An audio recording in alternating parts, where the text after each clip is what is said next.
there can't be any doubt anymore. It's got to be involved. It's got to be involved. So the second one was looking at a group of parent-affected SIB pairs, which is a different sample than the first one, and we only could find 8, but again, all of them were transmitted. So the p-value for this is 10 to the minus 7, and this is consistent with all the other things I've said. So what's the evidence for vitamin D? Well, the recent evidence is it regulates the main gene region, it regulates the small gene regions, at least the top dozen or so. Vitamin D deficient rickets seems to be MS associated. And finally, and most recently, the key 125 alpha hydroxylase mutants are invariably transmitted in MS. And as it turns out, we've identified a few more mutations, and they're the same. They also are transmitted. So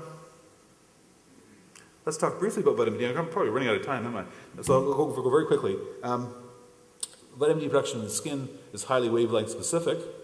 And this is a map showing you, you can line yourself up here. This is actually for a Scottish audience. But what you can see is that in the red, yellow, green, and blue areas are all decreasing sort of options for making vitamin D. And so on the right you have the months of the year, and on the left you have the degrees of the equator. And so in Scotland, for much of the year, it doesn't matter if you're lying naked in the middle of the street. If you haven't been arrested, you still won't make any vitamin D. It's just too far north. It's too far north. So it doesn't matter if the sun is shining, doesn't matter if it's 90 degrees outside, you will make no vitamin D. That's how far you are in Scotland. Now, in fact, the sun is almost never shining in Scotland during much of the year. And what you actually have is a situation in which there are several things which block any ultraviolet radiation that gets to the ground. And we'll talk about that. Let's skip that and talk about the imperfect storm, which is what Nina Jablonski calls modern Scotland. So many factors contribute to the low vitamin D levels in Scots. By the way, they're the lowest in the world, as far as I can tell. The vitamin D level in the average pregnant woman in Scotland is lower than the vitamin D level in the average black person living in Toronto. That's how low the levels are in Scotland. So they have low ultraviolet radiation by latitude. It's made worse by air pollution, mist and rain and cloud, urbanization, indoor lifestyles, sun avoidance, sunscreen use, concealing clothing, and dodgy advice from dermatologists who are worried about melanoma.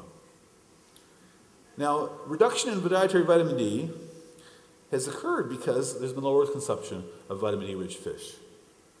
When I was in Bergen yesterday, I got a wonderful hat, a sou'wester, and on it says, "In cod we trust." Now, the reduction in vitamin D has occurred because the whitefish that's being used and eaten by most Scots right now, deep-fried whitefish, which is the sort of fish most people have, doesn't have much vitamin D, actually. And so the cod stocks are down and so forth.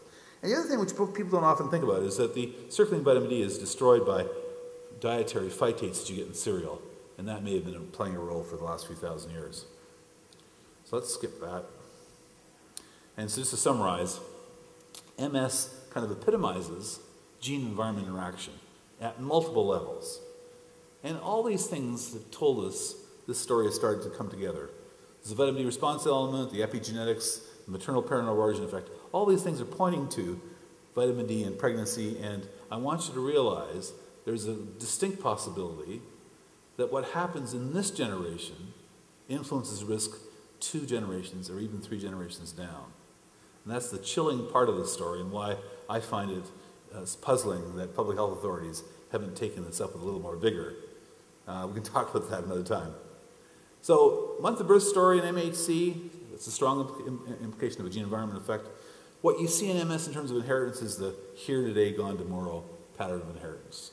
And this, I think, is characteristic of epigenetic modifications. So there's many lessons here, many lessons. If we're going to do something, then whatever we're doing isn't working. In fact, what we're doing is deleterious. The rate of MS is tripled or quadrupled in Scotland. What we're doing is causing more MS, whatever that is. And it's primarily in women. Now, there are countries in which it's not changed very much, and obviously that holds a clue as to what the process is. Now, one way of doing a study would be to look at the first-degree relatives and see if you can prevent that.